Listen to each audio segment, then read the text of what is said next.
ayadoo ay maalmo quraan naga xigto maalinta ciidda ayaa waxaa magaalada Muqdisho laga dareemayaa oo diyaargarowga loogu jiro maalinta ciidda fidriga. suuqyada waaweyn ee lagu iibiyo dharka noocyadiisa kala duwan ayaa waxa ay yihiin kuwa aad haatan u mashquul ah. halkani waa goob ka mid ah goobaha ugu mashquulka badan waxa ay ku taalaa suuqa Bakaaraha, gaar ahaan waxa loo yaqaan Sarta Cali Dheere.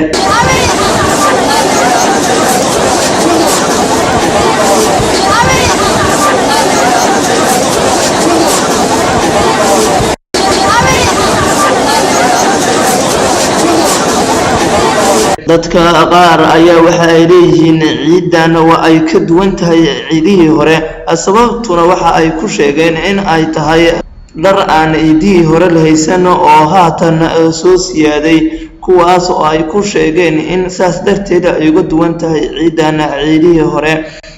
dhanka kale goobaha lagu gado macmacaanada ayaa waxa ay yihiin kuwa aad u mashquul ah. ciidan lagu magacaabo Ciidul Fidriga ayaa dadku waxa ay uga duwan tahay ciida kale, waxaana aad ay u gataan macmacaanada noocyadiisa kala duwan.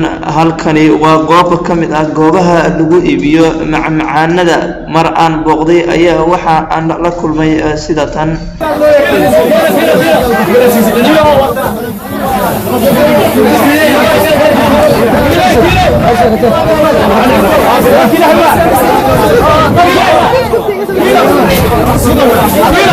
dhanka kale waxaa jira dad aysan u suurtagelin in ay ka qayb farxadda maalmaha ciidda duruufo jira awgeed, hase yeeshee waxa ay cod dheer iyo cod gaabanba ku dirayaan in loo soo gargaaro, walow ay jirto in meelaha qaar la gaarsiiyey caruuro kala duwan oo ku jira xeryaha kala duwan oo barakacayaashu ay ku nool yihiin iyo sidoo kale kuwa agoomayaasha, waxaana gaarsiiyey dad kala duwan kuwaas oo iyagu islaha ku ciideen, waxaana ay gaarsiiyeen dharka noocyadiisa kala duwan ay dhiman yihiin dad aad u fara badan oo kooyo kala barba aan la joogin.